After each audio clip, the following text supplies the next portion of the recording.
shopping.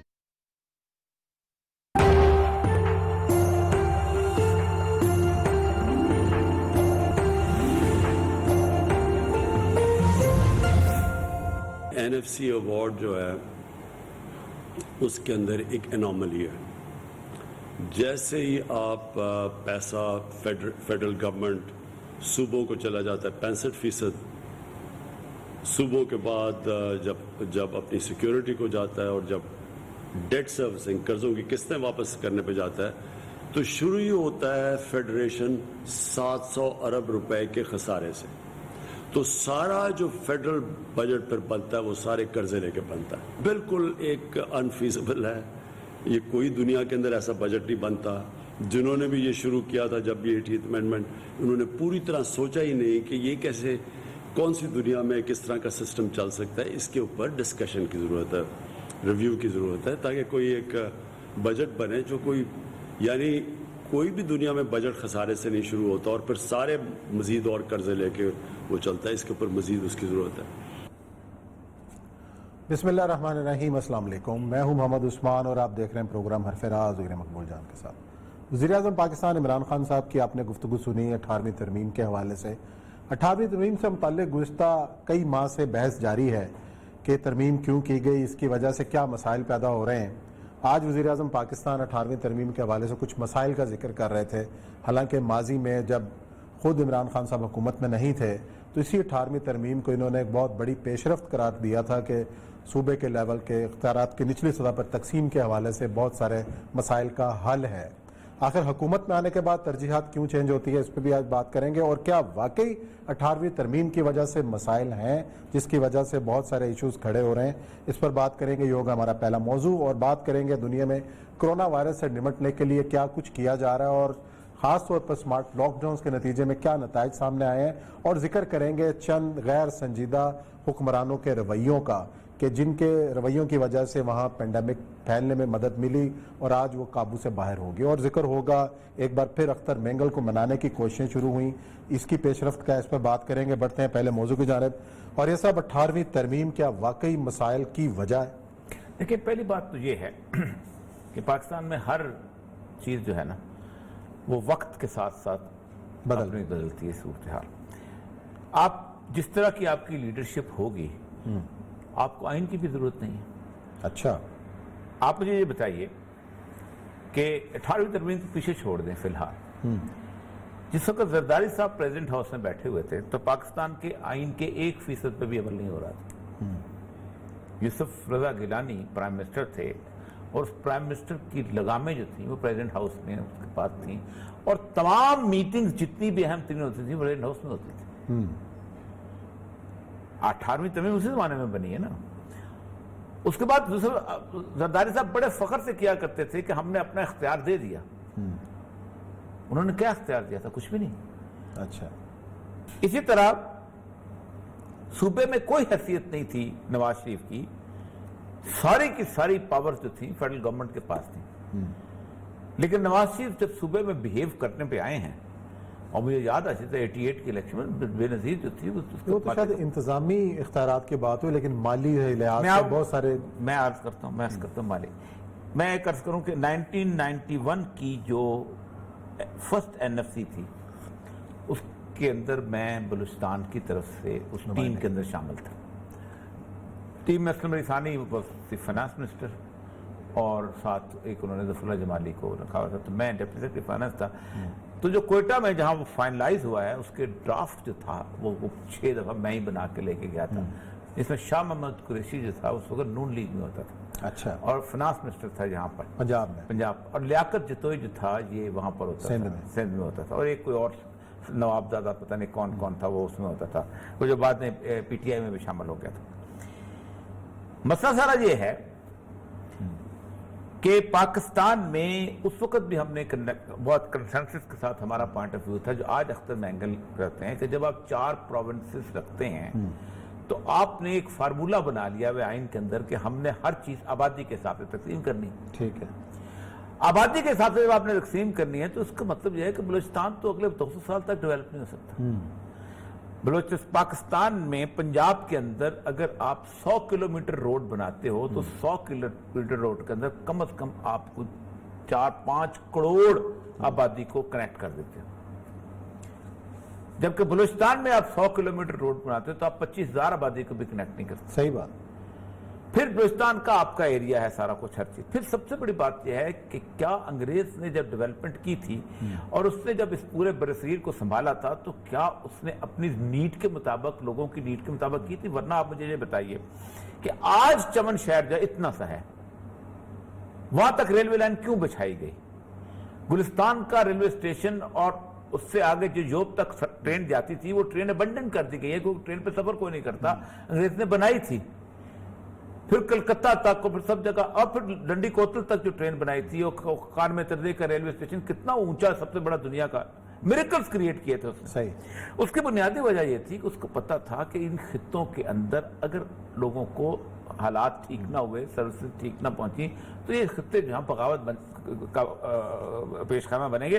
اور سب سے بڑی بات یہ ہے کہ یہ بارڈرنگ خطے ہیں، اور بارڈرنگ خطوں کے تک آپ کو لوگوں کو مطمئن کرنا پڑتا ہے نہ کسی طرح۔ اسی لیے آپ اندازہ کریں کہ پورے سب کانٹیننٹ میں ایک قانون تھا، صحیح، جسے کہتے ہیں CRPC، ضابطہ فوجداری، اور بلوچستان اور اس علاقے کے اندر ان کے رواج رسموں کے مطابق انہوں نے جرگا لا اکٹھا کیا ہوتا تھا اور اس کے اندر وہی کام کرتے۔ میں آپ کو ایک مثال دوں، یہ ہمارے لوگ پڑھتے نہیں ہیں، اس وجہ سے یہ ہمارے کنفیوژن بنی ہوئی کہ دو لوگ تھے، ایک تھے جان جیکب اور دوسرا تھا رابرٹ سنڈیمن۔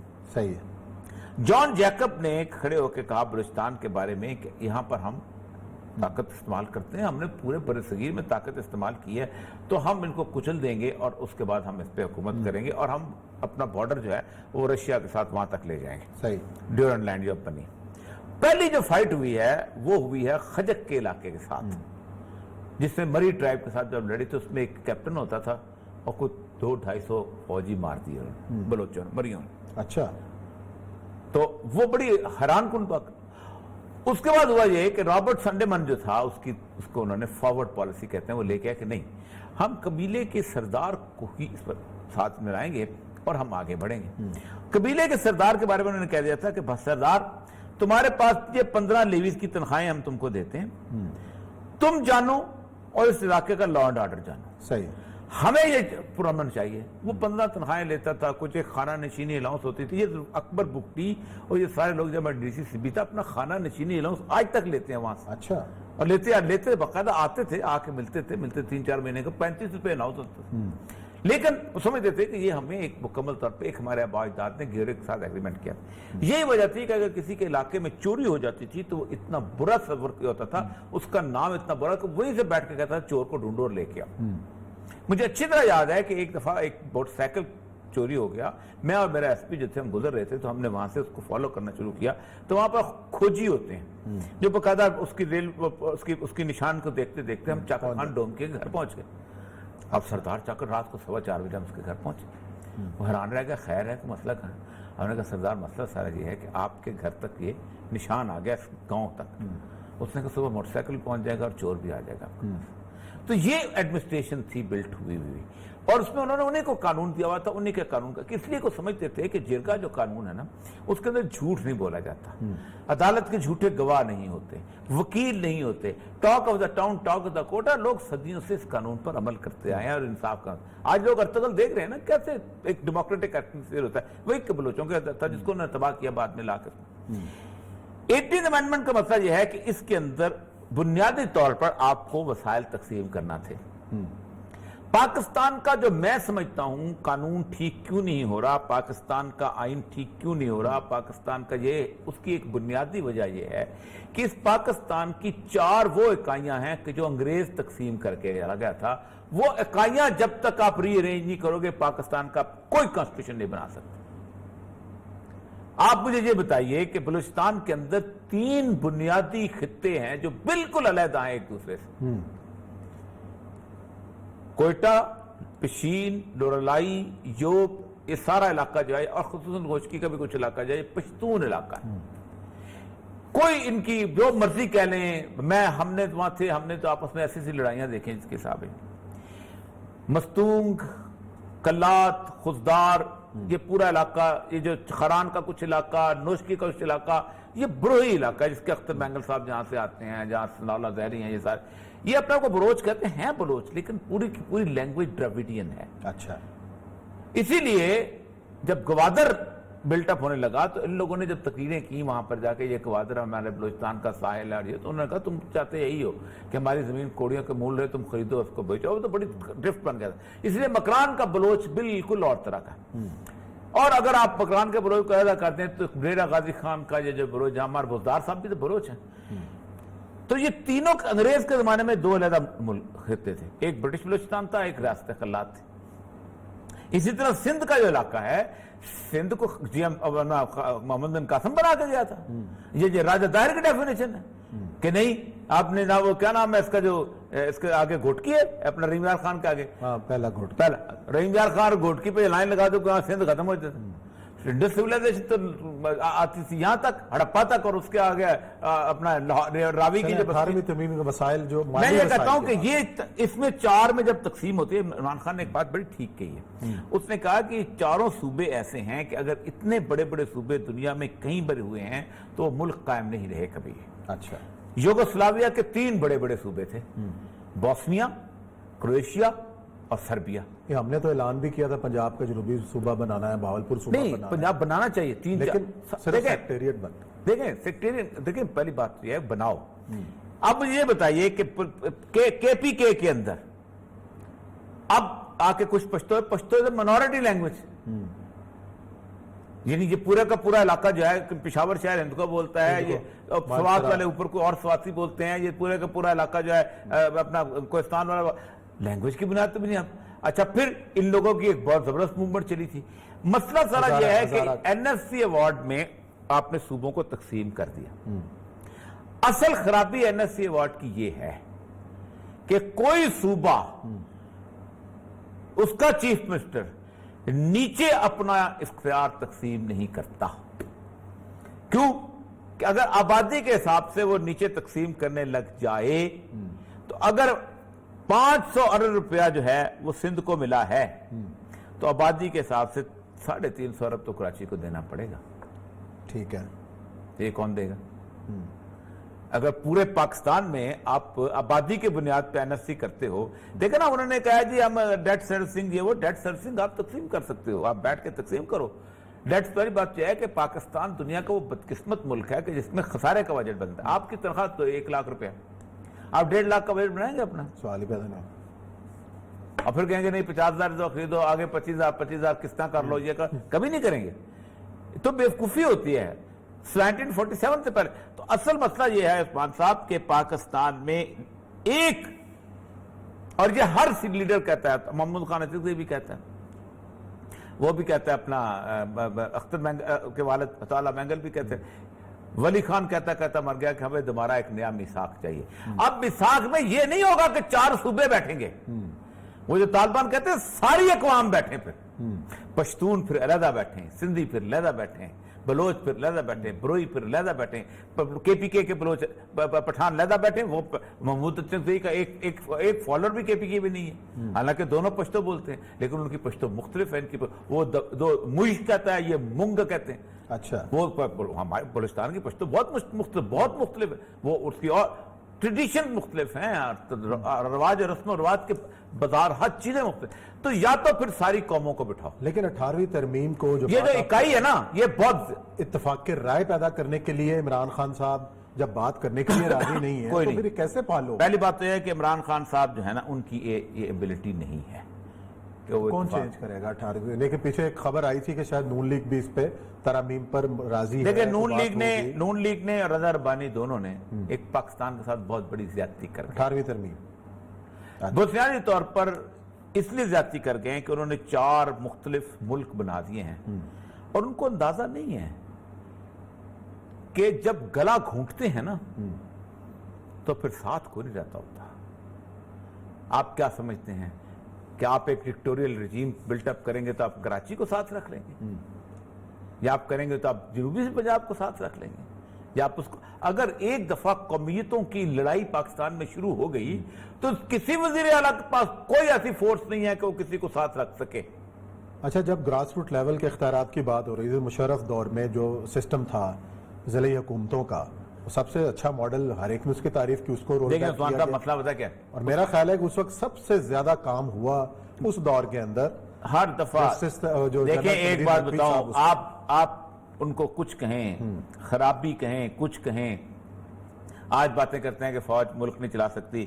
ایک بات طے ہے کہ ایوب خان ایبڈو لگا کے آیا، کچھ کر کے آیا، حالانکہ اس وقت بہت بڑی لیڈرشپ موجود تھی پاکستان کے اندر۔ وہ کون سی لیڈرشپ تھی؟ قائد اعظم محمد علی جناح رحمۃ اللہ علیہ کی تیار کردہ لیڈرشپ، مشتر موجود تھے، خواجہ ناظم الدین موجود تھے، خود محترمہ فاطمہ جناح موجود تھی، کیا لیڈر۔ اس کے باوجود پاکستان جو تھے اس کی ترقی ڈیریل پہ تھی۔ آپ 1958 سے لے کے 1968 تک اب پاکستان علیحدہ کر کے دیکھ سکتے ہیں کہ وہاں کیا کچھ ہوا۔ ایک بھی ڈیم جو ہے نہ 58 سے پہلے بنا ہے نہ 68 کے بعد بنا ہے۔ اچھا، وارسک سے شروع ہو جائے نا۔ اس کے بعد 1974 سے لے کے 1971 سے لے کے 1977 تک ذوالفقار علی بھٹو کی گورنمنٹ دیکھ لیں، آپ کا ہر ادارہ تباہ ہوا ہے۔ بیوروکریسی بھٹو کے دور میں تباہ ہوئی۔ اس کے بعد آپ آ جائیں، آپ کی فوج کی صورتحال جیسی کہ تین تو پی ایم میں جو ہے کورسز ہی نہیں کر سکا تھا۔ آپ کی پوری انڈسٹری تباہ ہوئی، آپ کی ایگریکلچر کیا کچھ نہیں، ایجوکیشن مکمل طور پہ تباہ ہوئی۔ پھر اس کے بعد ضیاء الحق کا آپ دے لیں 1977 سے لے کے 1988 تک، آپ اندازہ کریں کہ اس دور میں جس سطح پہ ڈالر تھا اسی سطح، اور سب سے تو افغان جہاد کی برکتیں بھی تو تھیں نا، نہیں ڈالرز آ رہے تھے آپ کے پاس۔ ابھی بھی تو برکتیں ختم ہو گئے جہاد، ابھی بھی امریکی فورسز وہیں ہیں، ابھی ہیں، لیکن اس طرح جس طرح آپ نے پوری طرح اس کے ساتھ دیا۔ عثمان صاحب میری بات سنیں، مشرف کو گئے کتنا عرصہ ہو گیا؟ 2000 سپورٹ فنڈ کدھر رہے؟ نہیں کب، نہیں 2000 کب گیا ہے؟ مشرف صاحب 2007-8۔ ٹھیک، امریکہ کو مار کب پڑنا شروع ہوئی ہے؟ 2008 میں۔ آپ سب سے زیادہ ریلیونٹ تھے اس وقت، زرداری بھی تھا اور نواز شریف بھی تھا اور عمران خان بھی تھا۔